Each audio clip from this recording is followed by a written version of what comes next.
and it does free me to speak on another scripture. If we can all turn to it, it's taken from Luke 22 from verse 31. Luke 22 from verse 31. Just a short encouragement and I'll hand over to Pastor FJ to close us. Luke 22 from verse 31. Okay. Luke 22 from verse 31. And it says, "And the Lord said, Simon, Simon, behold, Satan hath desired to have you, that he may sift you as wheat." And I'm just going to stop there. I'll read it again. "And the Lord said, Simon, Simon, behold, Satan hath desired to have you, that he may sift you as wheat." And I find this interesting because Jesus isn't stopping the sifting as wheat going on. He's not stopping it. He's telling Peter that the devil desires to have you and desires to sift you as wheat. It reminds me of Job when Satan had to go to God and ask him to tempt his servant. It's kind of similar in the same way. Satan desires to have you, so the Lord is letting Peter know. The sifting of wheat. So back in the days when they used to sift wheat, it was, everyone knows what a sieve is, and when you put like flour and stuff in a sieve and you sieve it to get out to make it powdery. In this day and age, when they were sifting wheat, it was to take out the inedible from the edible. So that which was left inside the sift was what could be eaten, and that which was sifted was what was inedible for people to eat. Amen? Does everyone understand that? So, and the sifting was very violent. It wasn't sifting as we do when we're cooking. It was a very, very violent shaking. So here Jesus is telling Peter, Satan desires to have you that he may sift you, so that he may violently shake you.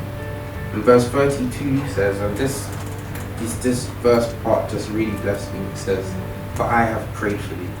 And this is Jesus, God's in flesh, saying, "But I have prayed for thee." And I see how sometimes we can be very reactionary as believers, but Jesus was ahead. He was praying in advance, and that's what we want to do in the month of May. We shouldn't be naive to think that the enemy is happy with that which is going on in Harrow, that he's happy with what's going on in the youth department. He desires to sift us as wheat. But Jesus said here, "But I have prayed for thee," and it just highlights the importance of prayer. We have to pray for one another. It says, "But I have prayed for thee, that thy faith fail not." The devil desires to sift us, that we don't have faith in God anymore, that our faith fails. And it says, "And when thou art converted, strengthen thy brethren." And that part really blessed me because I saw that the devil sifting Peter or us as wheat was quite important, because what happens is when we're sifted, or when he tries our faith becomes strengthened. It's only the trial of your faith that your faith can become exercised. If your faith isn't tried, you have no room to exercise it. So through the trying of our faith builds and becomes strong. It can strengthen. And through the sifting of the devil violently shaking us, violently trying our faith, it's a time where everything that's inedible, everything that God doesn't like, can be purified. The sifting of wheat was a good thing because it purified the wheat.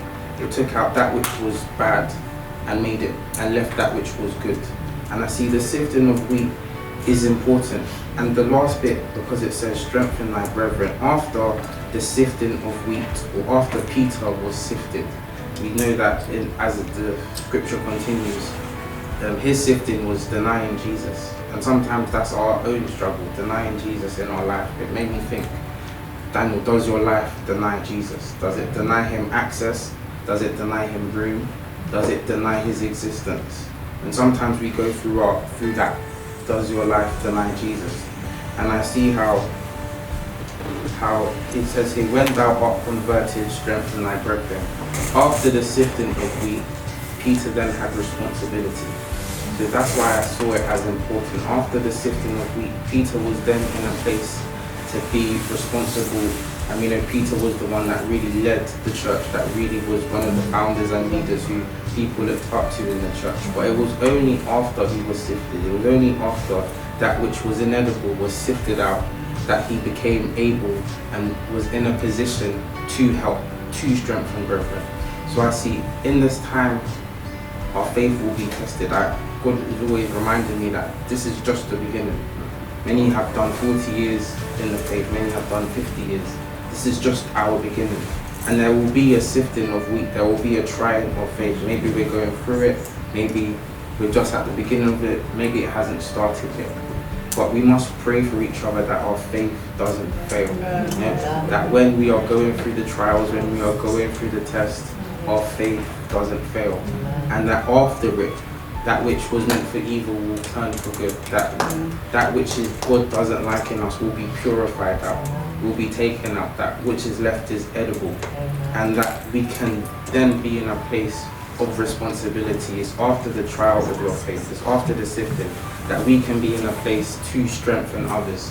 That can't necessarily happen if we don't go through our own trial and testing our faith. We must prove God for ourselves. I think as young people, sometimes growing up, we rely on other people's experiences, other people's testimonies, but it's time to have testimonies of our own.